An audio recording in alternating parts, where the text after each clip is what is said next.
seraient-ils les seuls à trouver des effets délétères de l'atrazine sur les enfants? En réalité, non.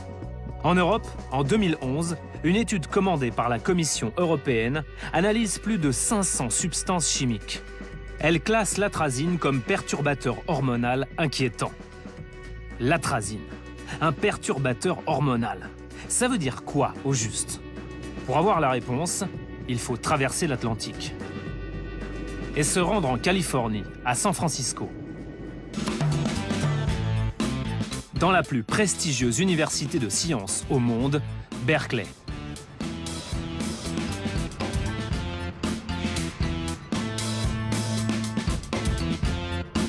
Derrière son look de chanteur de soul, Tyrone Hayes est LA référence mondiale des effets hormonaux de l'atrazine.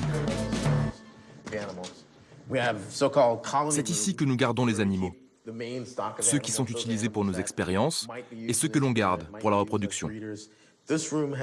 Ici, ce ne sont que les reproducteurs. Ce sont en quelque sorte les parents des animaux que nous étudions.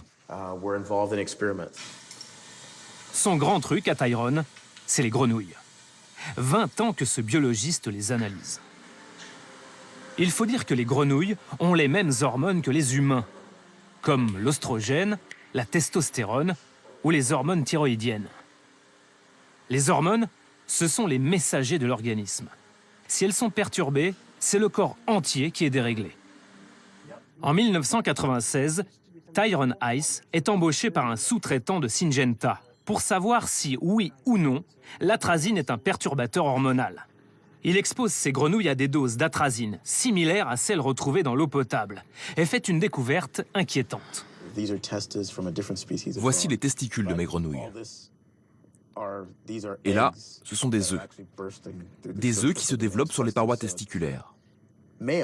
Il s'agit bien d'un mâle, mais il produit des œufs au lieu de produire des spermatozoïdes. Et voilà des coupes de testicules mâles, agrandies au microscope, avec ou sans atrazine.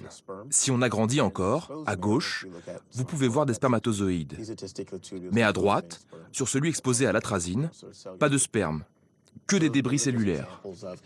Et ces résultats confirment les symptômes qu'on retrouve chez les humains exposés à l'atrazine, comme la non-descente des testicules ou le non-développement du pénis. Tyrone Hayes présente ses résultats au fabricant de l'atrazine, Syngenta, mais l'entreprise refuse de les publier. Le chercheur lance alors l'alerte dans les médias. L'atrazine n'est pas légale en Suisse. Nous voilà donc avec une entreprise qui fabrique des produits chimiques qui ne sont pas légaux dans leur propre pays. Ils nous le vendent et nous exposons des millions de personnes. Syngenta m'a demandé de manipuler les données ou de leur donner une autre forme. Et finalement, ils m'ont dit que je ne pouvais pas parler de mes résultats, à part avec eux. La santé de nos petits et arrière-petits-enfants sera impactée par les produits que nous utilisons aujourd'hui dans l'environnement. Tyrone Hayes menace le business d'une des molécules phares de Syngenta. Il faut le faire taire. Des notes